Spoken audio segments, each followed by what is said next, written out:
దేవుని పరిశుద్ధ నామంలో తుది పిలుపు టీవీ వర్తమానం వింటున్న మీ అందరికీ నా హృదయపూర్వక వందనాలు తెలియపరుస్తున్నాం.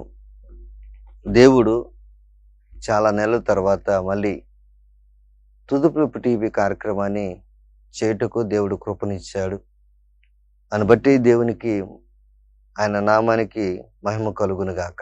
ప్రియ దేవుని బిడ్డలారా, అనేకులు చెప్పారు, అయ్యగారు మరి టీవీలో వర్తమానం అందించట్లేదు. మీ వర్తమానం ద్వారా మేము అందరూ బలపరచబడుతున్నాం, మీరు ప్రార్థన ద్వారా మేము దేవుని కార్యాలను రుచి చూచాం, మీరు టీవీ ప్రోగ్రాం చేస్తే బాగుండును అని చాలామంది అడిగారు. ప్రియమిట్ల కందుకూరు ప్రాంతంలో నూతన మందిరము కట్టడం ద్వారా, ఆ పని భారంగా ఉండటం ద్వారా నేను టీవీ ప్రోగ్రాంకి కొన్ని నెలలు గ్యాప్ వేయడం జరిగింది. ఏదైనప్పటికీ దేవుడు తన కృప ద్వారా తిరిగి ఇట్టి గొప్ప విధానం ఇచ్చాడు. అందుని బట్టి దేవునికే మహిమ కలుగును గాక. మంచిది ప్రియ బిడ్డలారా, ఈరోజు వాక్యాన్ని ధ్యానిద్దాం. వాక్యాన్ని చదువుకుని ఆ తర్వాత ప్రార్థనతో ముందుకు సాగుదాం. యెషయా గ్రంథము 33వ అధ్యాయము 9వ వాక్యము మనందరికీ తెలుసున్నదే.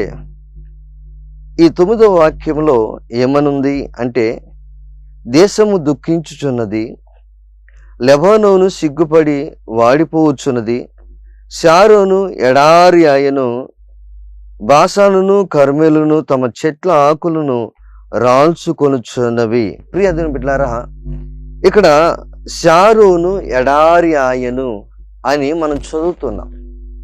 అలాగే ఈ షారోను గురించిన కొన్ని విషయాలు ఇంకా మనము 65వ యెషయా గ్రంథము 65వ అధ్యాయంలో 10వ వచనంలో కూడా ఒక మాట ఉంటుంది. నన్ను గూర్చి విచారణ చేసి నా ప్రజల నిమిత్తము షారోను గొర్రెల మేతభూమిగను, నన్ను గూర్చి విచారణ చేసిన నా ప్రజల నిమిత్తము షారోను గొర్రెల మేతభూమి అగును అంటూ ఉన్నాడు. చిన్న ప్రార్థన చేసి ఆ తర్వాత షారోనులో ఉన్న శ్రేష్టత ఏంటో మనం చూద్దాం. తలలు వంచండి. దేవుడు మనతో మాట్లాడినట్లుగా మనము ప్రార్థన ద్వారా ఆయన కృపను పొందుకుందాం. ప్రేమ కలిగిన తండ్రి, పరిశుద్ధుడైన నాన్న, నీకు వందనాలు ప్రభువా. తుది పిలుపు టీవీ కార్యక్రమాన్ని చూస్తున్న బిడ్డలను మీరు దీవించండి అయ్యా, ఆస్వాదించండి. షారోను ఎడారి అయిన అయ్యా స్థితిని ప్రభువా మీరు మా జీవితంలో కనపరచాలని, మా జీవితాలను బాగు చేయవాడవు నీవే కదా. యవనులు వారి యవన నడతలను దేని చేత శుద్ధి చేర్చుకోగలరంటే నీ వాక్యమును బట్టే అని సెలవిస్తున్నారు కదా ప్రభా. నీ వాక్యము మీరు ధ్యానిస్తూ ఉండగా అయా వాక్యమై ఉన్నవాడ మీరు మాతో, మా అందరితో మాట్లాడండి. మా హృదయాలకు ఏది అవసరమో, మా బ్రతుకులు దిద్దుకున్నట్టుకు ఏ వాక్యం అవసరమో దాన్ని పలికి మీరే మహిమ పొందుకోమని యేసు నామములో ప్రార్థించి పొందుకున్నాం తండ్రి, ఆమేన్. మంచిది ప్రియ బిడ్డలారా, షారోను గురించిన కొన్ని విషయాలు మనందరికీ తెలుసు. ఎంతో మంది దైవజనులు చక్కటి పాటలు రాశారు. షారోను బహు పూయు పుష్పములు పూయు ఒక నోవన్ లాంటిదని, షారోను ఉల్లాసభరితమైన స్థలముగా ఎంతో మంది గేయకారులు దాన్ని వర్ణిస్తూ ఉంటారు. కానీ ప్రియ దేవుని బిడ్డలారా, ఇక్కడ జ్ఞాపకం చేసుకుంటే షారోను గురించిన కొన్ని విషయాలు మనం చూస్తే ప్రియ బిడ్డలారా, షారోను మనం చూసాం 33వ అధ్యాయము 9వ వచనంలో ఎడారిగా మార్చబడిందంట. అదే 35లో కూడా ఇంకో మాట ఉంటుంది చూడండి ప్రియ బిడ్డలారా. ఇక్కడ చూస్తే 35లో కూడా ప్రియ బిడ్డలారా 35 వచనంలో అది బహుగా పూయిచు, అరణ్యమును ఎండిన భూమి సంతోషించును, అడవి ఉల్లసించి కస్తూరి పుష్పములు పూయును, అది బహుగా పూయుచు ఉల్లసించును, ఉల్లసించి సంగీతంలో పాడుచు లెబానోను సౌందర్యమును దానికి కలుగును, కర్మేలు షారోనుకున్న సొగసు దాని కుండును. ప్రియదని బిడ్డలారా చూడండి, 33లోనేమో షారోను ఎడారిగా మార్చబడిందని మనం చదువుతూ ఉన్నాం.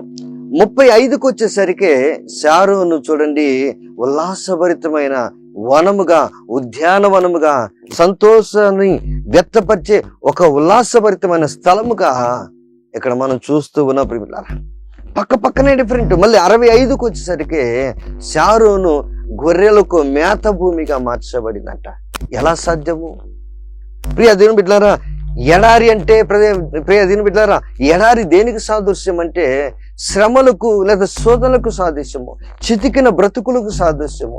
చూడండి ప్రియ బిడ్డలారా, ఆత్మీయ జీవితాన్ని పోగొట్టుకొని కోల్పోయి ఇదిగో అనేకమైన అపవాది చేత పీడించబడి, అపవాది చేత నష్టపరచబడి, గాయపరచబడి, ఇదిగో అనేక రీతులుగా నష్టాలు పాలైన జీవితానికి సాదృశ్యంగా ఎడారి మనకు కనబడుతూ ఉంది. ఒకప్పుడు షారోను ఉల్లాసభరితమైనదే, కానీ ఇప్పుడు ఎడారిగా మార్చబడింది. ఒకప్పుడు షారోను సంతోషభరితమైన స్థితి కలిగిన జీవించిందే, కానీ ఇప్పుడు ప్రియులారా దాని గురించి వర్ణించటానికి భయమైన పరిస్థితుల్లోకి షారోను కనబడుతున్నట్టుగా మనం చూస్తున్నాం. కానీ షారోను 33కి వచ్చేసరికేనేమో అది ఎండిపోయినట్టుగా ఎడారిగా మార్చబడినట్లుగా చూస్తున్నాం. చూడండి, ఎడారుల్లో ప్రియులారా నీడ ఉండదు. ఎందుకు నీడ ఉండదు? మనందరికీ తెలుసు, ఎడారిలో నీడ ఉండదు. నీడ ఉండకపోవడానికి గల కారణం ఏంటి అంటే ఎడారిలో ఏమాత్రము చెమ్మ ఉండదు, నీరు ఉండదు, సెలయేరులు ఉండవు. అందుకని ఎడారిలో పుట్టిన ప్రతి చెట్టు, ప్రతి గడ్డి పరక ప్రియ బిడ్డలారా ఎండిపోతుంది అంతే. ప్రియ బిడ్డలారా, ఆత్మీయ జీవితంలో మన స్థితి దేవుని సన్నిధిలో ఒకవేళ కోల్పోతే మన బ్రతుకు కూడా అలా ఉంటుందని సాదృశ్యంగా కనబడుతూ ఉంది. మరి ఎండిపోయిన బ్రతుకు, ఎండిపోయిన స్థితి తిరిగి ఎలా చిగురించింది మనం చూస్తున్నాం.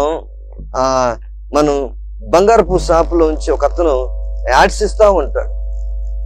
అతను అంటాడు కదా, ఎవరికి డబ్బులు ఊరకనే రావండి. నిజంగానే డబ్బులు ఊరకు వస్తాయి అంటారా?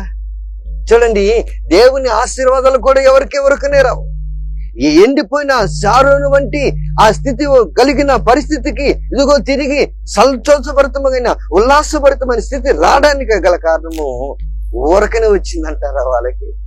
ఒకసారి మనం పరిశీలన చేసుకున్నప్పుడు బైబిల్ గ్రంథము జ్ఞాపకం చేస్తూ ఉంది. ఒకవేళ షారోను వంటి నీ జీవితం ఉందేమో, ఎండిపోయిన ఎడారి వంటి నీ బ్రతుకుందేమో. ఓ ఆత్మీయురాలా, దేవుని యొక్క బిడ్డ, దేవుని యొక్క కుమారుడా, దేవుడు నీతో మాట్లాడుతున్నాడు. ఒకవేళ ఆ స్థితిలో నీ ఉన్నావేమో, నీ పరిస్థితులు మార్చాలని నా దేవుడు, మన దేవుడు మనందరితో మాట్లాడుతున్నాడు. వినగల చెవిని ప్రతి వారికి దేవుడిచ్చునుగాక. హల్లెలూయా. ప్రియమైన చూద్దాం ఎలా మార్చబడింది. ఎండిపోయిన వనమైన, ఎండిపోయిన ఎడారి వంటి స్థితి కలిగిన షారోను వనముగా, ఉద్యానవనముగా మార్చబడడానికి, మేతభూమిగా మార్చబడడానికి గల కారణం ఏంటి? కొన్ని విషయాలను మనం జ్ఞాపకం చేసుకొని ముందుకు సాగుదాం ప్రియులారా. మొదటిగా మనం చూస్తే, మొదటిగా అపోస్తుల కార్యాల గ్రంథము 9వ అధ్యాయంలో ఒక మాట ఉంటుంది చూడండి. అపోస్తుల కార్యాల గ్రంథము 9వ అధ్యాయంలో ఒక శ్రేష్టమైన మాట దేవుడు కనపరుస్తూ ఉన్నాడు ప్రియులారా. 9వ అధ్యాయము 35వ వచనం లేదా 33 చదువుదాం. వెంటనే అతడు లేచెను, లుద్దాలోను షారోనులోను కాపురమున్న వారందరూ అతను చూచి ప్రభు తట్టు తిరిగిరి అని రాయబడి ఉంది. లుద్దాలోను షారోనులోను ప్రియ దేవుని బిడ్డలారా జరిగిన కార్యాన్ని మనం చూస్తున్నాం. జరిగిన గొప్ప కార్యాన్ని మనం గమనిస్తూ ఉన్నాం. ఏంటి అక్కడ జరిగింది కార్యము అంటే ప్రియులారా, పై వచనాలు మనం ధ్యానించుకుంటూ వస్తే ఒక వ్యక్తి పక్షవాయము కలిగిన వ్యక్తి, పక్షవాయము కలిగిన ఒక వ్యక్తి చూడండి 32లో పేతురు అక్కడ ప్రసంగము చేస్తూ ఉండగా, పేతురు అక్కడ దేవుని వాక్యాన్ని ప్రకటిస్తూ ఉండగా ప్రియులారా 8 సంవత్సరాలుగా మంచము పట్టిన అనియా అనే ఒక వ్యక్తి ఉన్నాడట, ఒక మనుష్యుడు ఉన్నాడట.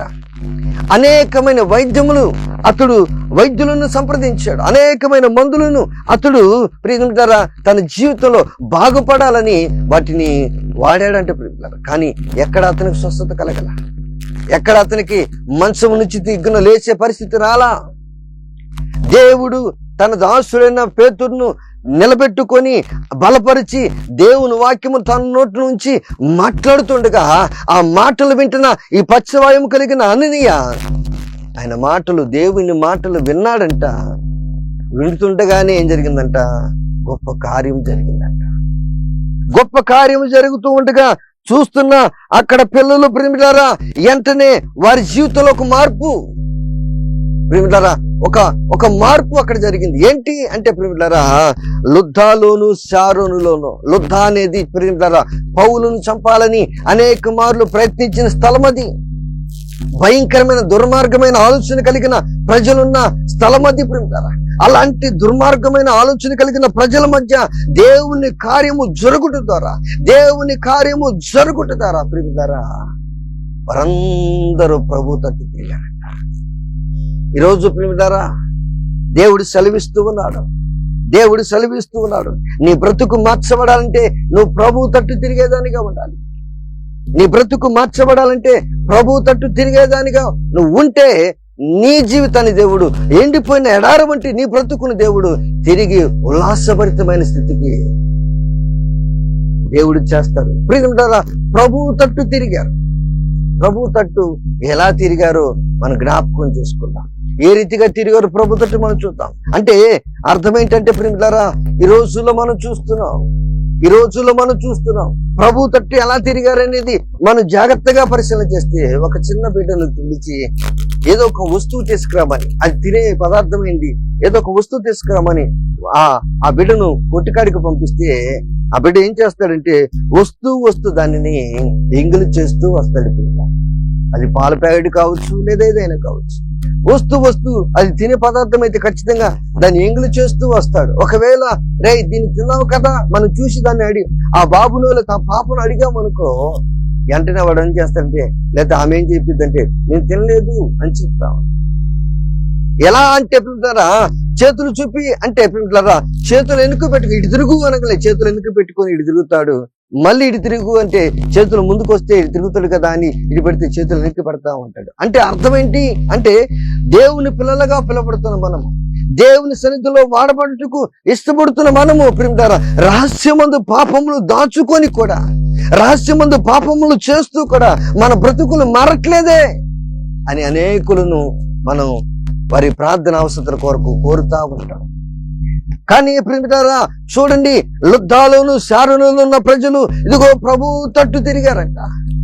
ప్రభు తట్టు ఎలా తిరిగారు అంటే ప్రియులారా చిన్నపిల్లల మనసు తట్టి పరిస్థితి కలిగి కాదు, చిన్నపిల్లల వంటి నడవడిక వంటి కాదు, రహస్యమందు పాపములు చేస్తూ కూడా ప్రభు తట్టు ఉండాలే అని చెప్పుకునే పరిస్థితి నేటి క్రైస్తవ సమాజము కలిగి ఉంటున్నారు. అందుకని దేవుడు అంటున్నాడు ప్రభు తట్టు ఎలా తిరగాలి, ప్రభు తట్టు ఎలా తిరిగారు. మొదటిగా మనం చూస్తే ప్రియతనుడారా ప్రభు తట్టు ఎలా తిరిగారు చూస్తే మన బైబిల్ గ్రంథంలో చూస్తే ప్రియమిటారా చక్కటి మాటలు మనకు కనబరచబడతావంటే, చక్కటి మాటలు దేవుడు వివరిస్తూ ఉంటాడు ప్రియమిటారా. చూడండి పరిశుద్ధ గ్రంథమైన సామెతల గ్రంథము మొదటి అధ్యాయము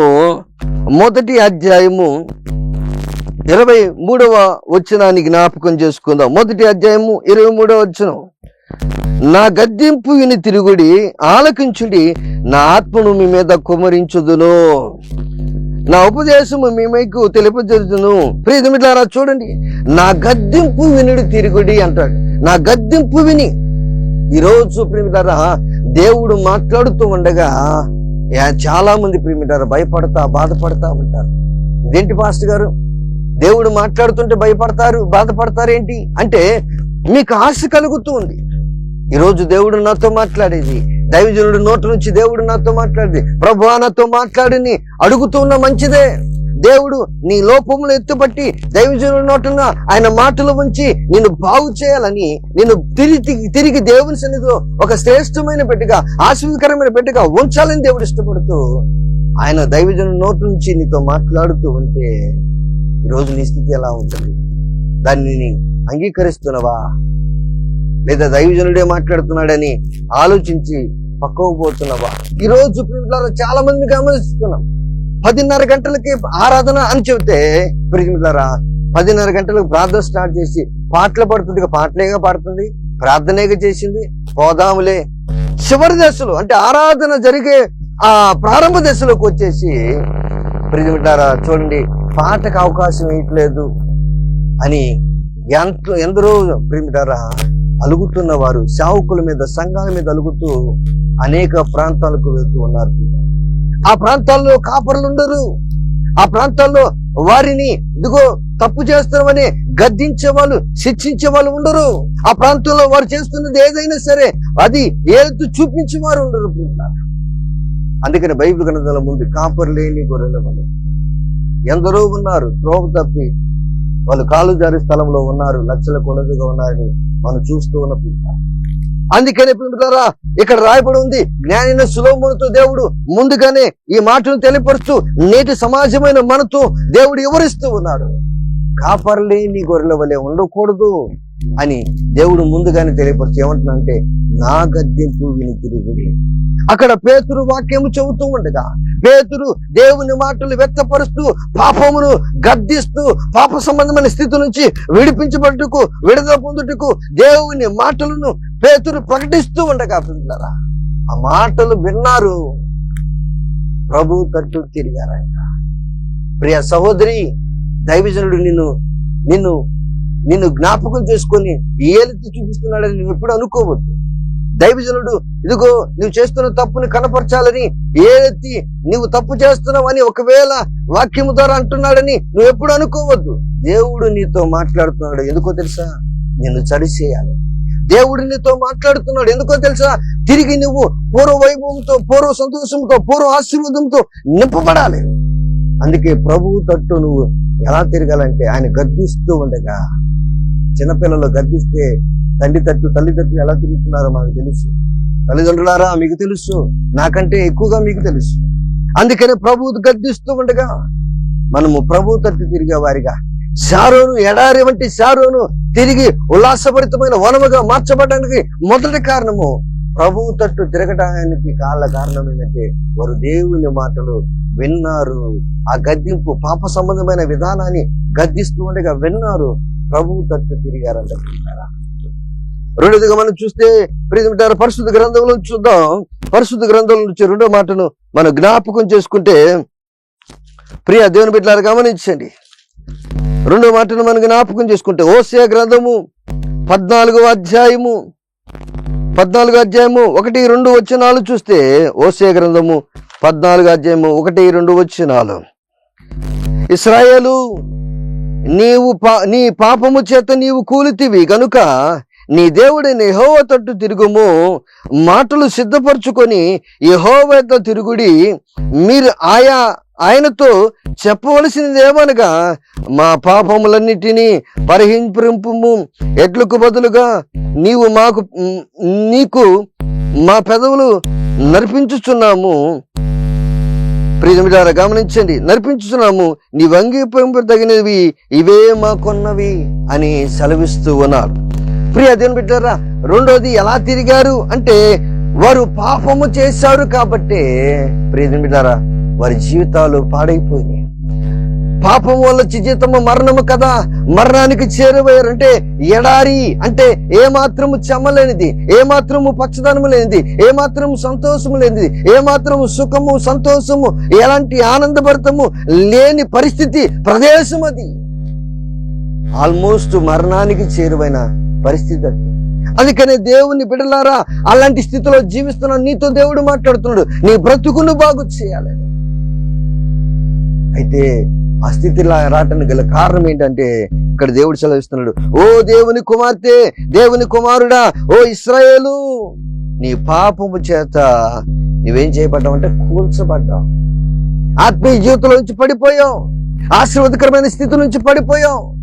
దేవుని నేను ఉన్నతమైన స్థితిలో నిలబెడితే ఉన్నతమైన స్థితి నుంచి పడిపోయావు. గల కారణం ఏంటంటే నువ్వు పాపము చేశావు. పాపము నీ మీద పెత్తనము చేస్తుంది, నీకు ఇవ్వబడిన ఆశీర్వాదాన్ని అది దొంగిలించింది.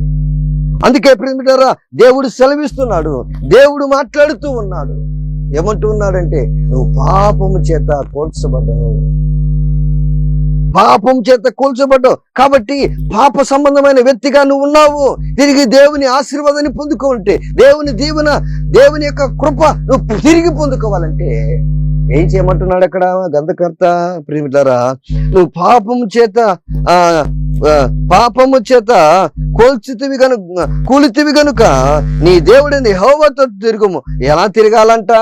మాటలు సిద్ధపరచుకొని యెహోవా యొద్దకు తిరుగుడి. మీరు ఆయనతో చెప్పవలసిందేమనగా, మా పాపములన్నిటినీ పరిహరింపుము. ప్రియమిట్లారా, పాపం చేసిన వారు ఏం చేస్తారంట? ప్రియమిట్లారా, చిన్నపిల్లలు మనకు జ్ఞాపకం చేసుకుంటే తప్పు చేసినప్పుడు రే నువ్వు తప్పు చేసావని మనం కొడుతూ ఉంటే పిల్లలంటే ఏం చేస్తారంటే, డాడీ నేను తప్పు చేశాను, నాన్న నేను తప్పు చేశాను, నన్ను క్షమించు అని పిల్లలు పశ్చాత్తాపముతో, ఎంతగా పశ్చాత్తాపంతో ఆ తండ్రి అయిన మనతో, తల్లి అయిన మనతో ఇదిగో ఎలా మాట్లాడతారో, కన్నీటిని కారుస్తూ అంగలారుస్తూ ఉంటే, మన పిల్లలు ఏడుస్తూ ఉంటే చూస్తూ ఉండగలమా? దేవుడు కూడా అదే. నువ్వు తిరిగి నూతన సృష్టిగా నువ్వు దేవుని సన్నిధిలో ఉన్నా, నీవు తిరిగి నూతన ఆశీర్వాదంతో ఉండాలని దేవుడు కోరుతూ ఉన్నాడు. నూతన జీవితంలో నూతన బలముతో, శక్తితో నువ్వు నింపబడాలని దేవుడు కోరుతూ ఆయన నిన్ను అంటున్నాడు కదా, నువ్వు పాపము చేసి కూలావు, నీ పాపమే ఈ స్థితికి రావటానికి గల కారణం, నీ పాపమే ఈ పరిస్థితికి రావటానికి కారణం. కాబట్టి ఓ ఇశ్రాయేలు, నువ్వు పాపము చేత పోల్చబడితే కాబట్టి మాటలు సిద్ధపరచుకో. ఏ మాటలు? పశ్చాత్తాపముతో కూడిన మాటలు. ప్రభువా నన్ను క్షమించమని, ప్రభువా నన్ను క్షమించమని, దావీదు కుమారుడా నన్ను క్షమించమని ఎప్పుడైతే ఆయన సన్నిధిలో నువ్వు ఏడుస్తావో, ఎప్పుడైతే ఆయన సన్నిధిలో ప్రార్థిస్తావో, ఆయన పాదముల ఎద్ద నువ్వు ప్రార్థన జీవితం గడుపుతూ ఉంటావు, అప్పుడు పిలుతారు. అక్కడ రాయబడి ఉన్నమాట, ప్రభు తట్టు తిరుగుడు. ఎలా తిరిగారంట వాళ్ళు? లుద్దాలోను శారంలో ఉన్న ప్రజలు పశ్చాత్తాపముతో కూడిన మాటలు సిద్ధపరచుకొని, ప్రభువా మేము పాపం చేసాం, అందుకే మాకు ఈ స్థితి వచ్చింది, దోషణ మాకు వచ్చింది, మేము పాపం చేసే ఒకటి మేము కూలిపోయాం. ఒకప్పుడు ఉన్నతమైన పేరు మాకుంది, ఒకప్పుడు ఉన్నతమైన స్థితి మాకుంది, ఒకప్పుడు ఉన్నతమైన పరిస్థితి మాకుంది. ఈరోజు మమ్మల్ని మేము చూసుకుంటే నశయించుకునే స్థితి మేము కలిగి ఉంటున్నాం. గల కారణం అదే, మేము చేసిన పాపములే, మేము చేసిన దోషములే ఈరోజు అవి మాకు తగిలి మేము స్థితిలో ఉన్నాం. దయచేసి మమ్మల్ని క్షమించమని వారు వేడుకున్నారు. ప్రభు తట్టు తిరిగారు. ఈరోజు సహోదరి సహోదరుడా, అలాంటి పరిస్థితుల్లో నువ్వు ఉంటే, అలాంటి స్థితి నువ్వు కలిగి ఉంటే, నా దేవుడు సెలవిస్తున్నాడు నిన్ను ఆస్వాదించుటకు, నా దేవుడు సెలవిస్తున్నాడు నేను దీవించుటకు. తిరిగి పశ్చాత్తాపంతో కూడిన మాటలు సిద్ధపరచుకొని ప్రభు సన్నిధిలో నువ్వు వేడుకుంటే దేవుడు నిశ్చయముగా నిన్ను దీవించును గాక, దేవుడు నిత్యముగా నిన్ను బలపరచును గాక. నీ స్థితి గతి ఏదైనా, నీ రోగము ఏదైనా, నువ్వు కలిగి ఉన్న బలహీనత ఏదైనా, యేసు నామములో పశ్చాత్తాపంతో ఆయన వేడుకుంటే తిరిగి నూతన బలముతో నువ్వు నింపబడదు గాక. ఆమేన్, హల్లెలూయా. కనుక ప్రియబిడ్డలారా, జ్ఞాపకం చేసుకుందాం. లుద్దాలో ప్రజలు, శారోనులో ఉన్న ప్రజలు, ఎడారి వంటి ఎండిపోయిన బ్రతుకులు కలిగిన శారోను ప్రజలు తిరిగి ఉల్లాసభరితముగా మార్చబడడానికి గల కారణము, రెండో కారణం ఇదే, పశ్చాత్తాపముతో కూడిన మాటలు సిద్ధపరచుకొని ప్రభు తట్టి తిరిగారంట. తల్లి, నీ ఆత్మీయ జీవితం ఒకప్పుడు బాగుంది. ప్రియ తమ్ముడు, సహోదరుడా, నీ ఆత్మీయ జీవితం, ప్రార్థన జీవితం ఒకప్పుడు వండర్ఫుల్. నువ్వు ప్రార్థించగా అపవాది నీ ఎదుట నిలవలేక పారిపోయాడు. నువ్వు ప్రార్థించగా అదిగో అడ్డుపడిన అదిగో ప్రతి కార్యము జరుగుతూ వచ్చింది. నువ్వు ప్రార్థించగా గొప్ప కార్యాలు దేవుడు నీ ద్వారా బయలుపరచాడు. ఈరోజు నువ్వు పతనం అవటానికి, పాడవటానికి కారణం ఇదే. నువ్వు పాపము చేసి కూలిపోతుంది. నువ్వు పాపము చేసి కూలిపోయావు కాబట్టి తిరిగి నువ్వు నూతన బలముతో, శక్తితో నింపబడుటకు దేవుడు ఇష్టపడుతూ ఈ మాటలు సిద్ధపరిచి నీతో మాట్లాడుతూ ఉన్నాడు. అట్టి కృపతో దేవుడు నిన్ను నింపునుగాక. ఆమేన్. ఇంకొక మాటను జ్ఞాపకం చేసుకుందాం. చూడండి ప్రియమిలారా, ఇంకొక మాటను జ్ఞాపకం చేసుకుందాం. పరిశుద్ధ గ్రంథంలో నుంచి మనం ఇంకొక మాటను చూద్దాం. అపోస్తుల కార్యాల గ్రంథం 3వ అధ్యాయము 20వ వచనాన్ని జ్ఞాపకం చేసుకుందాం ప్రియమిలారా. అపోస్తుల కార్యాల గ్రంథము 3వ అధ్యాయము 20వ వచనాన్ని జ్ఞాపకం చేసుకుందాం. ప్రియ ప్రియమిలారా, చూద్దాం. పరిశుద్ధ గ్రంథంలో నుంచి అపోస్తుల కార్యాల గ్రంథము 3వ అధ్యాయం 20వ వచనం. మీ కొరకు నియమించిన క్రీస్తు యేసును ఆయన పంపునట్లు మీ పాపములు తుడిచివేటుకు తీర్చివేయబడు నిమిత్తము మారు మనస్సు నుండి తిరుగుడి అని సెలవిస్తూ ఉన్నాడు. ఏంటంట అంటే, మీ కొరకు నియమించిన యేసుక్రీస్తును ఆయనను పంపునట్లు మీ పాపములు తుడిచివేయబడు నిమిత్తము ఏంటంట, మారు మనస్సు నుండి. ఇది భలే చిత్రంగా ఉంది. మారు మనసు నందకపోతే దేవుని సన్నిధికి రాగలమా? మారు మనసు నొందకపోతే దేవుని సన్నిధిలో పాటగలమా? మారు మనసు నొందకపోతే దేవుని సన్నిధిలో మనం ప్రార్థన చేయగలమా? భలే చిత్రంగా ఉంది అని ఒకవేళ నువ్వు అనుకుంటున్నావే, ఎస్, నిజమే, మారు మనస్సు నొందుతూ ఉన్నాం. కానీ దేవుడు ఏమంటున్నాడు? మారు మనస్సు నొందు. ఈ రోజుల్లో ప్రియులారా చాలా మంది చప్పట్లు కొడుతున్నారు. ఒకప్పుడు ఇదిగో దేవుని పాటలంటే ఇష్టం లేదు అని చక్కగా పాడుతున్నారు. ఒకప్పుడు రమ్ము కొట్టడం తెలియదు, ఇప్పుడు సంఘంలో రమ్ము కొడుతున్నారు. ఒకప్పుడు ఇదిగో అనేకమైన పనులు, అనేకమైన దేవుని మందిరంలో ఉండాల్సిన పనులు చేయలేరు, కానీ ఇప్పుడు చక్కగా చేస్తున్నారు. అన్నీ నేర్చుకుంటున్నారు కానీ మార్చుకోలేకపోతున్నారు. అన్నీ నేర్చుకుంటున్నారు, చివరికి వాక్యము చెప్పడం కూడా నేర్చుకుంటున్నారు, కానీ వాళ్ళ బ్రతుకులు, వారి హృదయాలు మార్చుకోలేకపోతున్నారు. ప్రియ దేవుని బిడ్డలారా, గమనిద్దాం. నీ బ్రతుకు తిరిగి నూతనకరమైన పరిస్థితికి రావాలంటే చిన్న ఉదాహరణ చెప్పి ఈ మాటలు ముగిస్తాను. పిల్ల, ఒక ఉన్నతమైన డబ్బు కలిగిన వ్యక్తి అంట, జంతువులన్నిటిని పెంచడం అతనికి భలే ఇష్టం అంట. అతను, ప్రియ దేవుని బిడ్డలారా, అతను ఒక తన పనివాడిని పిలిచి, నమ్మకమైన పనివాడిని పిలిచి పనివాడితో అంటున్నాడు, మనము అన్నిటిని పెంచాం, ఇంకేదైనా మనం కొదువు కలిగి ఉన్నామా, ఏదైనా పెంచటకు కొదువు కలిగి ఉన్నామా అని అడిగితే ఆ పనివాడు అంట, అయ్యా అన్నిటిని పెంచాం కానీ పిల్లిని మటుకు పెంచలేదు అన్నాడు. ఏం పెంచలేదు? పిల్లిని పెంచలేదు అన్నాడంట.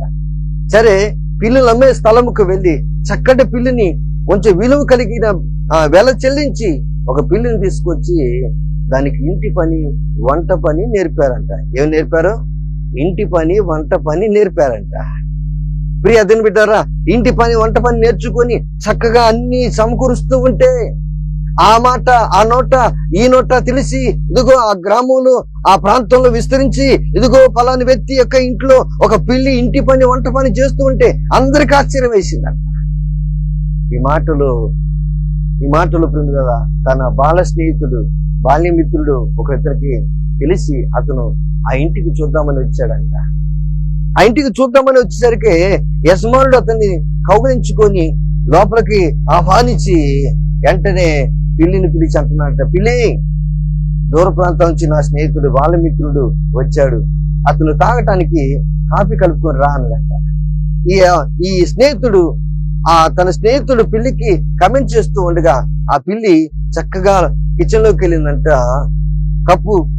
కప్పులు తీసుకొని సాసరం మీద పెట్టి చక్కగా ఇదిగో ఆ ట్రేలో పెట్టి కాఫీని కలుపుకొని 2 చేతులతో ఆ ట్రేని పట్టుకుని 2 కాళ్ళతో నడుచుకుంటూ వస్తా ఉందంట. అది వయ్యారంగానూ వస్తా ఉంటే తన స్నేహితుడు, బాల్యమిత్రుడు, దూర ప్రాంతాల నుంచి వచ్చిన తను దాన్ని చూసి ఆశ్చర్యపోయి నవ్వుతా ఉంటే తన స్నేహితుడు నవ్వును చూసి యజమానుడు సంతోషపడుతూ ఉన్నాడంట. ఈ లోపు ఏం జరిగింది అంటే, అది తన 2 కాళ్ళతో ట్రైన్ పట్టుకొని అది నడుస్తూ వస్తూ ఉండగా 2 కాళ్ళ మధ్య ఎలక అటు పరిగెత్తిందంట. ఏం పరిగెత్తింది? 2 కాళ్ళ మధ్య ఎలక పరిగెత్తింది. ఎలక పరిగెత్తగానే ప్రియ దేవుని బిడ్డలారా, దానికి ఉన్న నైజం ఒకటి ఏదో తెలుసా? దానికి బద్ధశత్రువు ఎవరు అంటే ఎలకే. దానికి బద్ధశత్రువు ఎవరు అంటే ఎలకే. వెంటనే ఆ పిల్లి ఏం చేసిందంటే తన 2 కాళ్ళ మధ్య ట్రైన్ పట్టుకొని వస్తుండగా, చేతులతో 2 కాళ్ళతో ట్రైన్ పట్టుకొని వస్తుండగా ఆ ఎలకని ఎప్పుడైతే చూసిందో పిల్లి, ఆ ట్రైన్ అక్కడే పడేసిందంట. వెంటనే ఎలకను ఎత్తుకుంటూ వెళ్ళిందంట. ఈ దృశ్యాన్ని చూస్తున్న యజమానుడు ఎంతగానో బాధపడ్డాడంట. ఆ దృశ్యాన్ని చూస్తున్న యజమానుడు ఎంతగానో దుఃఖించాడు. ఎందుకంటే బాల్యమిత్రుడు, చిన్ననాటి స్నేహితుడు ఇదిగో తను కలిగి ఉన్న స్థితిని చూచుటకు వచ్చే అక్కడ సంతోషపడుతుంటే అతని సంతోషము కొద్ది క్షణాలు కూడా పట్టలేదంట. వెంటనే పనివాణ్ణి పిలిచాడంట. పనివాణ్ణి పిలిచి, అబ్బాయి, దీనికి వంట పని, ఇంటి పని నేర్పాము, కానీ ఆ వంట పని, ఇంటి పని నేర్చుకుంది, కానీ తన ప్రవర్తన, పాత జీవితము, రోత జీవితాన్ని మార్చుకోవాలి. ఈరోజు ప్రేమితారా, మన బ్రతుకు కూడా అంతే. పాత రోత జీవితాన్ని మార్చుకోలేకపోతున్నాం. అంటే అర్థం ఏంటి అంటే, కుక్క ఏం చేస్తుందంట, అది కక్కిన తర్వాత కొద్ది నిమిషాల తర్వాత దాన్ని గతకటానికి పోతాం. ఓ ఆత్మీయుడా, దేవుని కుమారుడా, దేవుని కుమార్తె, ఒకప్పుడు లోకంలో జీవించినప్పుడు రకరకాల స్నేహాలు ఉండొచ్చేమో, ఒకప్పుడు లోకంలో జీవించినప్పుడు రకరకాల అలవాట్లు ఉండొచ్చేమో, కానీ దేవుని సన్నిధిలోకి అది తుచ్ఛులమైనవని విడిచిపెట్టిన తర్వాత మళ్ళీ వాటి దగ్గరికి వెళ్ళొచ్చా? వాటితో స్నేహం చేయొచ్చా? అందుని బట్టే ఈ రోజు నువ్వు ఎడారి వంటి బ్రతుకును కలిగి జీవిస్తున్నావు. అందును బట్టే నీ ఇంట్లో శాంతి లేదు, అందును బట్టే నీ ఇంట్లో సంతోషం లేదు. సహోదరి సహోదరుడా, దేవుడు నీతోనే మాట్లాడుతూ ఉన్నాడు. కుక్క తన వాంతి నీ గతికినట్లుగా నువ్వు పాపముని జుర్రుకుంటున్నావు, పాపములో సంతోషాన్ని ఎత్తుకుంటున్నావు, పాపాన్ని ఆనందదాయకంగా మార్చబడుకుంటున్నావు. కాబట్టి పాపము నీ మీద పెత్తనము చేస్తుంది. కాబట్టి నువ్వు నేర్చుకున్నావే గాని మార్చుకోలేదు. అందుకే అపవాది నేను శోధిస్తూ ఉన్నాడు. ప్రియ దేవుని బిడ్డారా, ఇక్కడ జ్ఞాపకం చేసుకుంటే ఇక్కడ దేవుడు సెలవిస్తున్నాడు, యుద్ధాల్లో ఉన్న శారీరంలో ఉన్న ప్రజలు ఇదిగో ఫలభరితముగా మార్చబడ్డానికి గల కారణం ఏంటి అంటే, మూడోదిగా మనం చూస్తున్నాం, వారు ప్రభు తట్టు ఎలా తిరిగారంటే మారు మనస్సు నుండి. ఈరోజు మార్చుకుంటావా నీ బ్రతుకులు? నీ పాత రోత జీవితాన్ని మార్చుకుంటావా? నీ పాప జీవితాన్ని మార్చుకుంటావా? దేవుడు సెలవిస్తున్నాడు, నువ్వు మార్చుకుంటే బాగుపడతావు, నువ్వు మార్చుకుంటే దేవునికరంగా మార్చబడతావు. మార్చుకుంటే పూర్వ వైభవము కంటే ఏ బుర్రనంతులుగా పొందినట్లుగా దేవుడు నిత్యము నీకు అనుగ్రహించును గాక.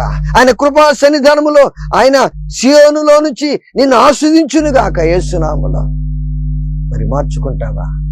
నీ ప్రవర్తన మార్చుకుంటే తిరిగి పూర్వ సంతోషాన్ని, సమాధానాన్ని, ఐక్యతను పొందుకుంటావు. మార్చుకోకపోతే ఆ తర్వాత నీ ఇష్టం, దాన్ని ఎలా ఎలా దాన్ని ఫినిష్ చేసుకుంటావు. మార్చుకుంటే దీవెనకరంగా మార్చబడతావు. మార్చుకుంటే ఇదిగో మంచము పట్టిన నీవు తిరిగి లక్షపడతావు. మార్చుకుంటే మరణానికి చేరువైన పరిస్థితి కలిగి ఉన్న నీవు తిరిగి నిత్య జీవులకి మార్చబడతావు. నువ్వు మార్చుకోలేకపోతే, మార్పు నీలో రాకపోతే తెలుసు కదా ఆయన ఏమంటుంది, చల్లగానే ముందు వెచ్చగానే నిలువెచ్చని స్థితి ఉండకూడదు. ఆ స్థితి కలిగి ఉంటున్నావా? అయితే ప్రార్థన చేయి. ప్రభువా, నేను మార్చుకొని ఆశపడుతున్నాను, నేను మార్పు చెందాలని ఆశపడుతున్నాను. ప్రభువా, నీ సన్నిధిలో తిరిగి ఆశీర్వాదాన్ని, ఆనందాన్ని, సంతోషాన్ని, సౌభాగ్యాన్ని, ఇదిగో ఆరోగ్యాన్ని పొందుకోవాలని ఆరాటపడుతున్నానని ప్రభు తట్టు తిరిగి ప్రార్థన చేస్తే ఎంత బాగుంటుంది కదా. అయితే ఆశపడుతున్నావా? నాతో పాటు ప్రార్థన చేయి. ప్రేమ కలిగిన తండ్రి, పరిశుద్ధుడైన నాన్న, నీకు వందనాలు ప్రభువా. 10 నిమిషాలు మీరు నాతో అందరితో మాట్లాడినందుకు వందనాలు. ఈ టీవీ టెలికాస్ట్ ద్వారా అయా చూస్తున్న వేల మందిని ప్రభువా, వారి జీవితాల్లో ఎడారి వంటి బ్రతుకులు కలిగి ఉన్న బిడ్డలను వారిని తిరిగి పచ్చదనంలోకి, అనగా మంచి ఆశీర్వదకరమైన స్థితిలోకి, ఆరోగ్యకరమైన స్థితిలోకి, దీవెనకరమైన స్థితిలోకి తీసుకురావాలని, వారి జీవితాలు బాగు చేయాలి అని ఆశపడి ప్రభువా మీరు మాతో మాట్లాడిన రీతిని బట్టి వందనాలు. నైనా ఎవరైతే వారి బ్రతుకులు పాడు చేసుకున్నారో వారిని తిరిగి నిలబెట్టాలని, బాగు చేయాలని మీ కలిగి ఉన్న సంకల్పాన్ని బట్టి వందనాలు ప్రభా. శారోను తీసుకొచ్చి మా జీవితంలో ఒక గుణపాఠంగా మీరు తీసుకొచ్చిన రీతిని బట్టి వందనాలు. ఎండిపోయిన ఎడారి వంటి శారోను తిరిగి ఉల్లాసభరితమైన మెతభూమిగా మార్చబడిన స్థితిని ప్రభా తిరిగి మా జీవితంలోకి మీరు తీసుకురాబోతున్నందుకు యేసు నామములో నీకు స్తోత్రములున్నాయా. అటువంటి వారు నైనా పడిపోయిన వారు, పతనం అయిపోతున్న వారు, మరణానికి చేరువైన వారు, రోగము చేత మంచము పట్టిన వారిని యేసు నామములో అయ్యా వారి స్థితిగతులను బట్టి మీరు బాగు చేదురుగాక. యేసు నామములో వారిని తిరిగి నిలబెట్టి వాడుకుందురుగాక. అట్టి కృపతో నీ పిల్లలను మీరు దీవించుదురుగాక. నైనా ఈ టీవీ వర్తమానం కొరకు అయ్యా ఎవరైతే నైనా అదిగో తండ్రి స్పాన్సర్ చేశారో అని దీవించండి. వారి కుటుంబాలను మీరు ఆస్వాదించండి. వారి బిడ్డలను మీరు దీవెనకరంగా మార్చండి ప్రభా. మీ సన్నిధిలో ఒక శ్రేష్టమైన బిడ్డలుగా ఆస్వాదించండి ప్రభా. మీకు స్తోత్రములు అయ్యా. ఈ వాక్యము అయ్యా విన్న ప్రతి వారిని దీవించమని, ఏ ఇంటిలో అయితే వాక్యం వినబడుతుందో ఆ ఇంటిని మీరు యేసు నామములో దీవించుదురుగాక. యేసు నామములో ఏ ఇంటిలో వినబడుతుందో ఎవరైతే వింటున్నారో వారిని నూతన సృష్టిగా, నూతన దీవెనకరంగా బిడ్డగా మార్చుదురుగాక. యేసు పరిశుద్ధుడు మినిస్ట్రీని మీరు దీవించుదురుగాక ప్రభా. అనేక ప్రాంతాల్లో పరిచర్య చేస్తూ ఉండగా ప్రభా మీరు మాకు తోడుగా ఉండండి. అనేక మంది సేవకులను ప్రభా తరబిది చేస్తూ నిలబెడుతూ ఉండగా ప్రభా మీరే నీ బిడ్డలను ఎత్తుపట్టుకొని నీ సేవ పరిచర్యలో నమ్మకస్తులుగా ఉంచమని ఈ టీవీ వర్తమానమును ప్రభా చూస్తున్న ప్రతి వారిని, స్పాన్సర్ చేసిన ప్రతి వారిని ప్రభా మమ్మలను జ్ఞాపకం తీసుకోమని యేసు నామములో ప్రార్థించి ఆస్వాదించి ముగిస్తున్నాము తండ్రి. ఆమె దేవుడు మిమ్మలను, మీ కుటుంబాలను దీవించుగాక. మీ అనుదిన ప్రార్థనలో మమ్మల్ని జ్ఞాపకం చేసుకోవాల్సిందిగా ప్రభునామములో మీకు తెలియపరుస్తూ ఉన్నాను. అందరికీ వందనాలు. సెలవు తీసుకుంటాం.